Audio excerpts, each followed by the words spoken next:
आज हम बात करेंगे प्रेमचंद के उपन्यास गबन के बारे में। यह प्रेमचंद का एक बेहद महत्वपूर्ण उपन्यास है।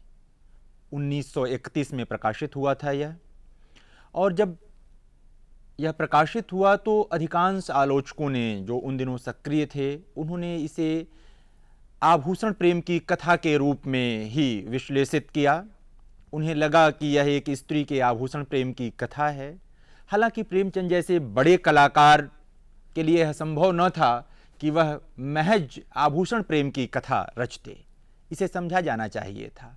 बाद में जब हिंदी आलोचना का विकास हुआ, उपन्यास की आलोचना का विकास हुआ, तब यह समझा गया कि गबन नाम का यह उपन्यास दरअसल स्त्री आभूषण के प्रेम की कथा नहीं है, बल्कि यह भी स्वाधीनता आंदोलन की कथा है। इस पूरे उपन्यास में जो गूंज है वह स्वाधीनता की गूंज है। एक ऐसे मुक्त राष्ट्र की संकल्पना है इस उपन्यास में, जहां सब लोग आजाद होंगे, मुक्त होंगे, किसी प्रकार की कोई गुलामी किसी के ऊपर नहीं थोपी जाएगी। तो यह उपन्यास दरअसल मुक्ति का उपन्यास है। जो स्त्री का आभूषण प्रेम है, प्रेमचंद ने उसे एक युक्ति की तरह इस्तेमाल किया है, एक तकनीक है वो। यानी कि उपन्यास आरंभ किया है, एक बच्ची है जिसे बचपन से आभूषण का प्रेम है, वो आभूषण के प्रति आकर्षित है। जैसे जैसे बड़ी होती है, सामान्यतः हम जानते हैं कि आभूषण का प्रेम होता ही है, तो प्रेमचंद ने इसे बस एक तकनीक की तरह इस्तेमाल किया है कि जालपा नाम की यह स्त्री जब अपने पति के घर पहुंचती है तो वहां भी जो पति है वह उसे प्रसन्न रखना चाहता है, तरह तरह से आभूषण देना चाहता है, वो देता भी है। लेकिन इसी प्रक्रिया में वह जितनी उसकी हैसियत है उससे ज़्यादा दिखावा करने लगता है रमानाथ, जो उसका पति है, और वह सरकारी धन का गबन कर लेता है। और जब उसे लगता है कि अब वह पकड़ लिया जाएगा, उसे सजा हो सकती है, उसकी नौकरी चली जाएगी, इत्यादि इत्यादि, उसके मन में तरह तरह के भ्रम उत्पन्न हो जाते हैं, तो वह घर छोड़कर भाग जाता है और कलकत्ते पहुंच जाता है। यहां से कथा बदल जाती है। वहां उसे देवी दीन मिलते हैं। देवी दीन, जिनके दो बेटे दोनों स्वदेशी आंदोलन के लिए स्वाहा हो चुके हैं, दोनों शहीद हो चुके हैं दोनों। उस देवी दीन से मिलने के बाद रमानाथ का पूरा, एक तरह से कहते हैं जिसे कायाकल्प हो जाना, पूरा व्यक्तित्व ही बदल जाता है उसका। इसी कलकत्ते के प्रसंग में प्रेमचंद ले आते हैं जो उन दिनों का बेहद महत्वपूर्ण प्रसंग था। अब इतिहास की बात है, मेरठ षड्यंत्र जिसे कहते हैं हम लोग। अंग्रेजों ने बहुत सारे क्रांतिकारियों को झूठे मुकदमों में फंसा रखा था और उन पर तरह तरह के गलत आरोप साबित किए जा रहे थे और झूठी गवाहियां भी ली जा रही थी। रमानाथ को भी इस उपन्यास में प्रेमचंद ने चित्रित किया है कि अंग्रेज जो हैं झूठी गवाही के लिए तैयार कर लेते हैं। और फिर जालपा वहां पहुंचती है और उसे बचाती है। इसी प्रसंग में जोहरा से मुलाकात होती है। उपन्यास के बीच में प्रसंग है रतन का और वकील साहब का, जिसके माध्यम से प्रेमचंद स्त्री के जीवन के जो अन्य पहलू हैं उनको सामने ले आते हैं। यानी कि पति की संपत्ति में स्त्री का जो अधिकार है वो क्या है, कितना होना चाहिए, कैसे होना चाहिए, ये तमाम प्रसंग उभर करके आते हैं। स्त्री और पुरुष के संबंधों में विश्वास की क्या भूमिका होती है, इस पर लंबी जिरह है उपन्यास के भीतर। तो यह एक संक्षिप्त कथानक है इस उपन्यास का। जैसे जैसे आप इस उपन्यास में प्रवेश करते हैं, आपको पता लगता है कि यह उपन्यास तो आपको किसी और दिशा में ले जा रहा है। यानी कि आभूषण प्रेम से शुरू होती है, आपको आनंद आने लगता है। एक बच्ची है, चंद्रहार के लिए हट करती है, उसे समझाया जाता है कि तुम्हारा दूल्हा जब आएगा तो तुम्हारे लिए वो असल चंद्रहार लेकर आएगा। बच्ची विवाह का इंतजार करने लगती है, बड़ी होती है। विवाह जो सामान्यतः इस बच्चियों में भय का संचार करता है, उसे लगता है कि नहीं, यहाँ तो चंद्रहार मिलेगा। अब उसको लेकर के एक उल्लास रहता है उसके मन में, विवाह होता भी है उसका, और उसके भीतर जो ये एक स्वाभाविक आकांक्षा है सजने संवरने की, एक सुंदर जीवन बिताने की, वो सब में होती है, वो जालपा में भी है। लेकिन जो उसका पति है रमानाथ, वह भी आडंबर में रहता है, झूठ में रहता है।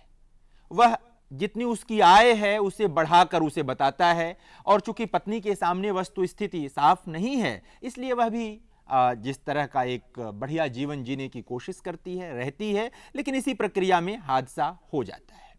प्रेमचंद इस पूरे प्रसंग के माध्यम से यह बता रहे थे कि जो नया मध्य वर्ग उन दिनों तैयार हो रहा था, यानी 1930-31 के आसपास, दरअसल उस मध्य वर्ग के पास कोई ठोस जमीन नहीं थी, कोई आधार नहीं था उसके पास, वो हवा में था। यानी उसकी आमदनी का जो स्रोत था वो अचानक बंद हो जाए तो उनका जीवन किस ओर जाएगा, इसका उन्हें पता नहीं था। वो श्रमिक वर्ग में नहीं थे, और वो जो मालिक वर्ग है, जो सत्ता वर्ग है, उसके भी हिस्सेदार नहीं थे, वो बीच का वर्ग था। प्रेमचंद उस वर्ग की जो पूरी एक तरह से चिंतन प्रक्रिया है, या उनकी जो पूरी परिणति है, उनकी जो पूरी सोच है, रमानाथ के माध्यम से उसे प्रस्तुत करते हैं। रमानाथ एक ढुलमुल चरित्र है। वो समझ नहीं पाता कि पत्नी से उसे कितना सच कहना चाहिए या नहीं कहना चाहिए, वो कह नहीं पाता, अपनी वास्तविक स्थिति तक नहीं बता पाता। प्रेमचंद एक तरह से ये जो नया वर्ग पैदा हुआ था, इसकी आलोचना प्रस्तुत करते हैं इस उपन्यास में। एक तरह से कुछ लोग इसको देखते हैं कि जो आधुनिकता का दौर आया था उसका भी असर था मध्य वर्ग पर। इस उपन्यास में प्रेमचंद उसका भी वहन करते हैं, आगे बढ़ाते हैं कथा में। लेकिन इस पूरे उपन्यास को बल मिलता है जब रमानाथ जो है वो भाग जाता है, नौकरी छोड़ करके पत्नी को बिना बताए एक तरह से निकल लेता है। पत्नी परेशान कि पति कहाँ गया, और कलकत्ते पहुंच जाता है। वहां देवी दीन मिलते हैं उसे, ट्रेन में ही मिल जाते हैं देवी दीन। अद्भुत चरित्र है देवी दीन का। अगर मैं कहूं कि इस उपन्यास का सही नायक देवी दीन है तो गलत न होगा। प्रेमचंद ने जितने मन से देवी दीन का सृजन किया है, उस चरित्र को जिस तरह गढ़ा है, कम चरित्रों के गढ़ने में उतना मन लगाया है। बड़ा चरित्र है, उज्जवल चरित्र है। मुक्तिबोध, हिंदी के महान कवि और आलोचक मुक्तिबोध प्रेमचंद के चरित्रों में जिस औदात्य की बात करते हैं वो देवी दीन में बहुत है, जोहरा में है। मैं इस ओर आऊंगा कि किस तरह प्रेमचंद जो शोषित तबके के लोग हैं उनके चरित्र में जो औदात्य है उसको कैसे प्रस्तुत करते हैं। बहुत शानदार तरीके से, बहुत जीवंत तरीके से प्रेमचंद प्रस्तुत करते हैं अपनी कहानियों में, अपने उपन्यासों में। वो जोहरा हो, वो देवी दीन हो, या कहीं भी छोटी छोटी कहानियों में आप जाएंगे वहां भी आपको इस तरह के चरित्र मिलेंगे। धनिया का चरित्र गोदान में बड़ा चरित्र है। रंगभूमि में सूरदास का जो चरित्र सृजित किया है प्रेमचंद ने, महान चरित्र है। दुनिया के साहित्य में वैसे चरित्र कम हैं जिस पाए का चरित्र सृजित किया है रंगभूमि में सूरदास के रूप में प्रेमचंद ने। तो इस उपन्यास में देवी दीन का जो चरित्र है बड़ा चरित्र है, महान चरित्र है। देवी दीन के माध्यम से प्रेमचंद जो सवाल प्रस्तुत करते हैं इस उपन्यास में, उन पर बात करना बहुत आवश्यक है। आजादी की लड़ाई लड़ी जा रही थी, राष्ट्रवाद की परिकल्पना प्रस्तुत की जा रही थी कि हम आजाद होंगे, एक नया राष्ट्र बनेगा, नए राष्ट्र में सब मुक्त होंगे।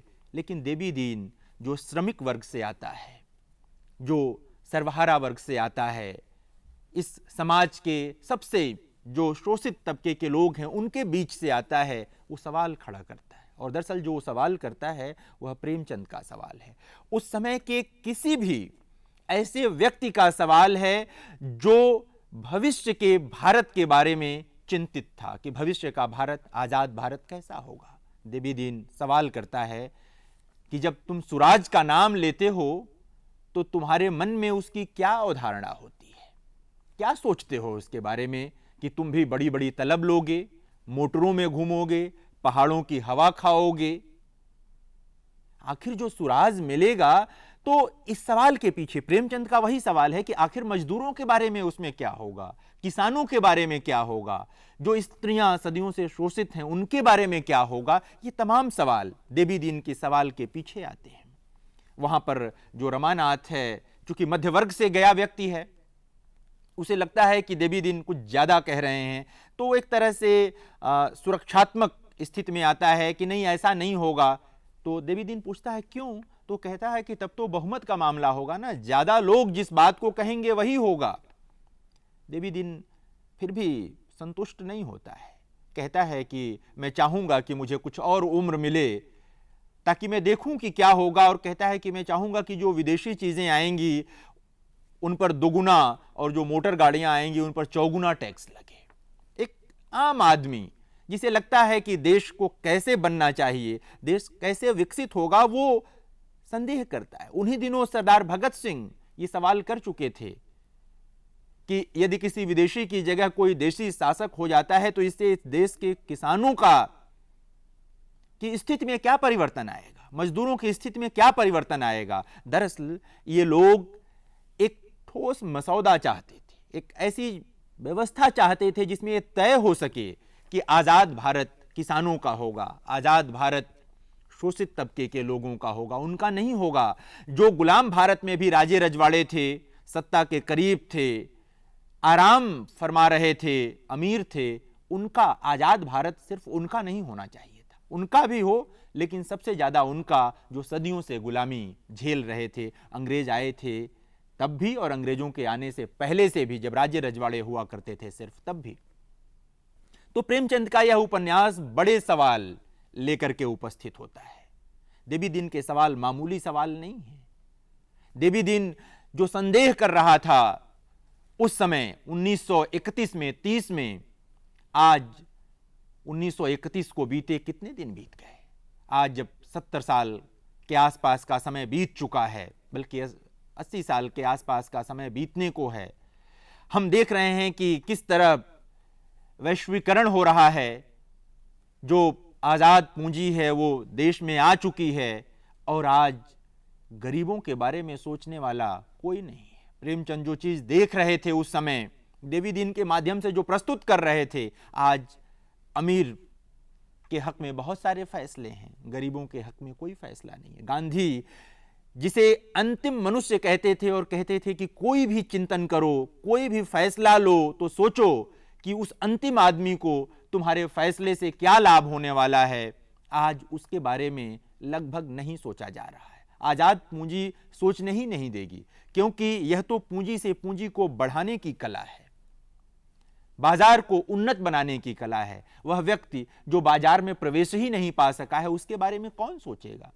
यानी कि देवी दिन जो सवाल कर रहा था उस समय, प्रेमचंद अपने उस पात्र के माध्यम से जो सवाल कर रहे थे, वह आज 100% एक तरह से कहें कि सही हो गया। यानी वो संदेह सिर्फ संदेह नहीं था।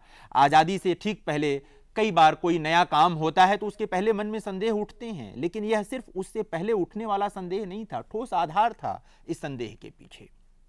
यहीं पर वो प्रसंग आता है जब रमानाथ अपने बचाव के लिए झूठी गवाही देने को तैयार हो जाता है क्रांतिकारियों के खिलाफ। मैं इंगित करूं कि इतिहास का यह वही कालखंड है जब मेरठ षड्यंत्र हुआ था और वहां पर सचमुच अंग्रेज जो हैं वो झूठी गवाही दिला करके बहुत सारे क्रांतिकारियों को सजा दिला रहे थे, फांसी की सजा हो रही थी, आजीवन कारावास हो रहे थे, इत्यादि इत्यादि चीजें घटित हो रही थी। प्रेमचंद इस पूरे प्रसंग को लेकर उपन्यास में आते हैं और अपने देश के लोगों को सचेत करते हैं कि देखो ये जो सत्ता वर्ग है वो किस प्रकार हमें हमारे ही लोगों के खिलाफ खड़ा कर रहा है।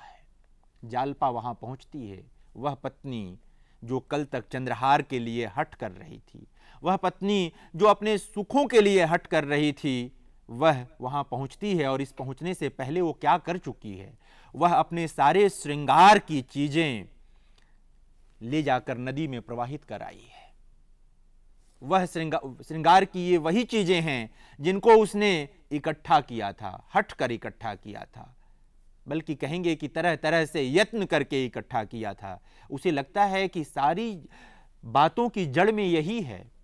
यदि मेरे पति ने मुझे समय से पहले बता दिया होता, बाद में उससे बात करती है कि यदि तुमने बताया होता कि तुम्हारी यह हैसियत नहीं है तो मैं सहेलियों को तांगे में सैर नहीं कराती, मैं इन आभूषणों की तुमसे ख्वाहिश नहीं करती, इच्छा नहीं करती, वो बात में आती है। यानी कि कहीं ना कहीं जो जालपा के चरित्र के साथ जाने अनजाने पाठक अन्याय कर लेते हैं कि जालपा ही इसके पीछे है। दरअसल जालपा इसके पीछे नहीं है, इसके पीछे रमानाथ का वह झूठ है जो जालपा के सामने बहुत देर में आता है। तब आता है जब बहुत सारी स्थितियां बिगड़ चुकी हैं, यानी पति ने पत्नी के सामने अपनी वास्तविक स्थिति नहीं रखी। प्रेमचंद बताते हैं कि जो रिश्ते हैं उनमें ईमानदारी बहुत बड़ी चीज होती है। यदि आप रिश्तों में ईमानदार नहीं हैं तो आप कहीं ईमानदार नहीं हो सकते।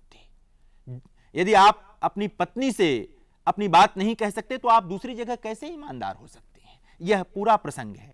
यानी कि जो आभूषण कभी उसकी कमजोरी थी वो उसका बल बन जाता है, ले जाकर नदी में प्रवाहित कर देती है सारी चीजों को। वह चंद्रहार जिसे उसने बहुत यत्न से हासिल किया था, उसे आधे दाम में बेच करके वह पैसा चुकाती है ताकि रमानाथ के ऊपर जो कलंक लगा हुआ है, जो आरोप लगा हुआ है गबन का, वो उससे बच जाए। एक औदात्य आता है, कायांतरण होता है पूरा का पूरा जालपा का। एक स्त्री जिसमें सिर्फ कमजोरी ही कमजोरी दिखाई दे रही है आरंभ में उपन्यास के, वह धीरे धीरे उज्जवल होती जाती है, धीरे धीरे उदात्त होती जाती है, बड़ा चरित्र बनती हुई दिखाई देती है। जबकि रमानाथ पूरे उपन्यास में बड़ा नहीं बन पाता। प्रेमचंद स्त्री के भीतर जो एक स्वाभाविक ताकत होती है कि वह सिर्फ पुरुष को नहीं बदलती, अपना जीवन बदलती है, पुरुष का जीवन बदलती है और किस प्रकार पूरे समाज को प्रभावित कर लेती है, जालपा के चरित्र के माध्यम से प्रेमचंद इसको प्रकट करते हैं। जालपा कलकत्ते जाती है और वहां जाकर के जब उसे पता लगता है कि रमानाथ तो बदल गया है, ये तो गवाही देने के लिए तैयार हो गया है, तो वह उसे तैयार करती है। कहती है कि यदि तुम झूठी गवाही दोगे तो मैं आकर अदालत में वो सारी सच बातें कह दूंगी जिसके नाते तुम भागकर यहां तक पहुंचे थे। और फिर अंततः वह तैयार कर लेती है। यही जोहरा है, जब कलकत्ते में पहुंचता है रमानाथ और जोहरा मिलती है, उसके पास जाता है। जोहरा को लगता है वह रमानाथ जो अपनी पत्नी के सामने कभी सच नहीं बोल पाया था, कभी अपनी बात नहीं, वह जोहरा के सामने खुल जाता है और जोहरा को लगता है कि यह उसके जीवन में पहला आदमी है जो इस तरह आकर के उपस्थित हुआ है, इस तरह अपनी सारे सच बयान करता है, आकर के अपने को पूरी तरह खोल कर रख देता है। वहां पर जोहरा आकृष्ट हो जाती है उसके प्रति और